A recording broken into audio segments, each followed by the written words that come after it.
This is The Rundown. I'm Hari Srinivasan. President Barack Obama, on part of his 10-day visit throughout Asia, has stopped in Indonesia for about 24 hours. This is a country that he grew up in for about 4 years when he was a young child.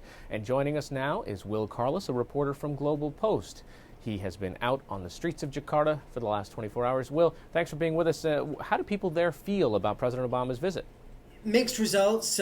Generally, people are positive, really positive. I mean, most people are positive about the fact that he's coming here, but people have mixed results about the effect that his visit's actually having on their lives.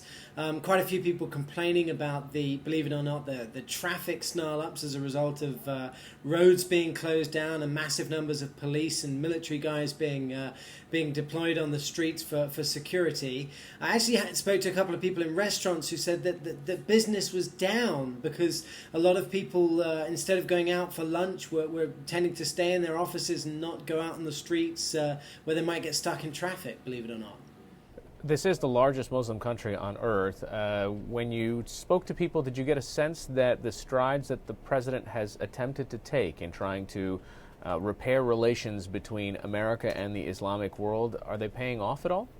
To be honest, a lot of people I spoke to weren't too au fait with the politics, weren't too au fait with the religious issues. Were more sort of interested in the fact that Barack Obama used to live here and he's a very famous man. But I did speak to some guys, some students from a city called Makassar, which is up on the island of Sulawesi, which is a long way from Jakarta. These guys were young Muslim guys who were here with an Islamic university on a trip to Jakarta. They were very cynical about Barack Obama's visit.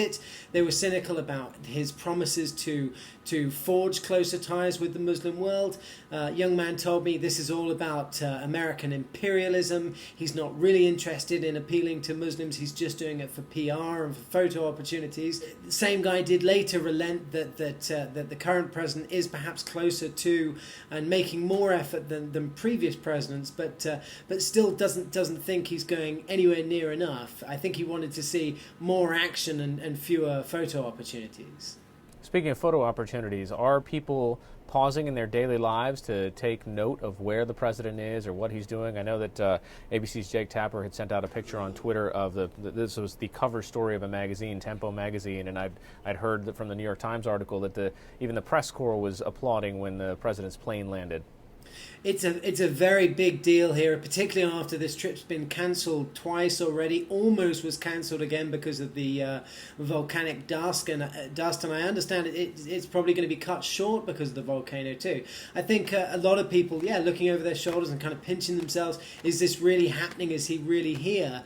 And certainly it's galvanized the population. Not a single person I spoke to today was unaware that he was coming. Everybody knew he was coming to town. Everybody knew who he was. Most people knew that he'd lived here before, and pretty much everybody, I think actually everybody I spoke to knew that he's been quoted as saying that his favorite food is nasi goreng, fried rice, and bakso, meatball soup, which are both Indonesian delicacies. So people have definitely this has definitely caught a lot of people's attention, this visit. All right, Will, I hope you get a chance to experience both of those delicacies for research purposes to really get your story done right. Thanks so much for joining us. Thanks, Harry. Always a pleasure. All right, Will Carlos from Global Post reporting there from Jakarta on President Obama's visit. This is The Rundown. I'm Hari Srinivasan. Stay with us.